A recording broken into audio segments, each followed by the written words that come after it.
मैं सीधे रमनीक मान साहब के पास चलता हूँ। रमनीक मान साहब, अगर जिस तरह की कांग्रेस के प्रवक्ता कह रहे हैं कि उनका राइट टू प्रोटेस्ट भी छीना गया, राइट टू लाइफ भी छीना गया, और उनके जो राइट है कि भाई रात में एक महिला की गिरफ्तारी नहीं होनी चाहिए, उन फंडामेंटल राइट्स का भी वायलेशन किया उत्तर प्रदेश सरकार ने। आप उनके तरफ से सहमत हैं? चाहिए, ये भी एक फंडामेंटल राइट है वहाँ के लोगों की सिक्योरिटी के लिए। प्लीज भड़कानी चाहिए, शाजिया जी, भड़काना चाहिए। शाजिया रुक जाइए ना, एक मिनट, एक करके। रमनीक मान जी, हिंसा भड़कती है, भड़काने वाले भाषण से हिंसा भड़कती है। जब चीफ मिनिस्टर ये कहते हैं कि लट उठा लीजिए, उससे हिंसा भड़कती है। आंसू पोंछने से हिंसा नहीं भड़कती है। सर रमनीक मान जी, सब्बल साहब आपने कह लिया। रमनीक मान जी, सब्बल साहब please, sir please, thank you.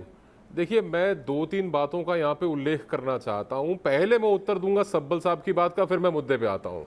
सब्बल साहब ने चंपारण के मूवमेंट की बात करी, आप 84 भूल गए?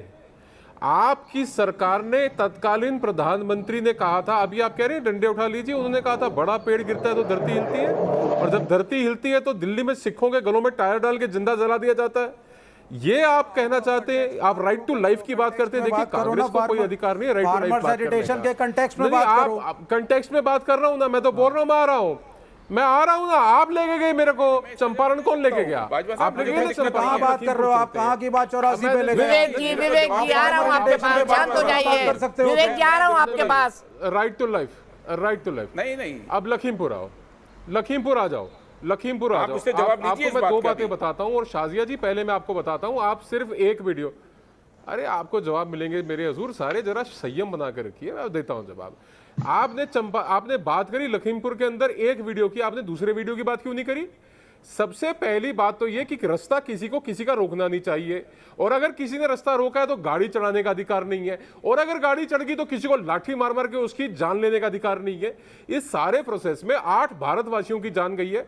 कोई उनको बीजेपी का कार्यकर्ता बताता है, कोई उनको किसान बताता है, ये कोई नहीं बोलता कि 8 हिंदुस्तानी मारे गए, उसके पीछे के कारण क्या थे। और किसी को तकलीफ है दूसरी एफआईआर दर्ज होने पे, लाख बार हो तकलीफ, आपको तकलीफ हो, लाख बार हो, दूसरा पर्चा दर्ज होना चाहिए था।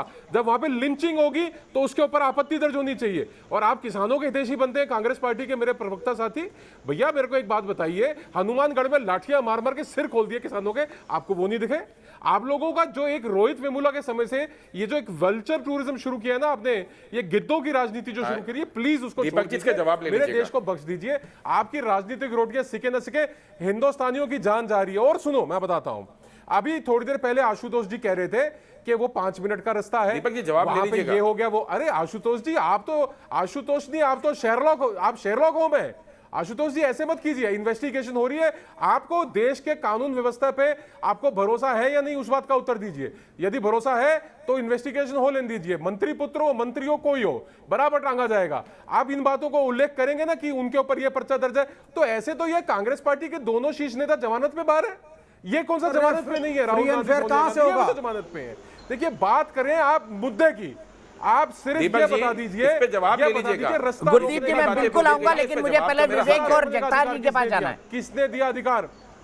आप ये भी बताइए, 1 मिनट, ये बताइए, तेजेंद्र सिंह विर्क रामपुर से 250-250 किलोमीटर दूर से लोगों को गाड़ियों में ढो के ला रहे हैं लखीमपुर के अंदर।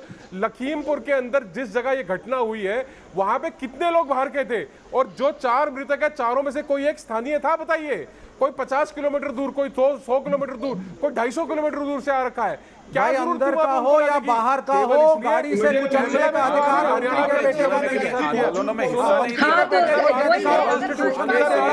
गाड़ी लेकर के लोग साहब एक के ऊपर एक बात बोलिए। जगतार जी, विवेक जी कंप्लीट करिए। रमनीक मान जी, ये मान साहब सिर्फ झूठ बोलने आते हैं।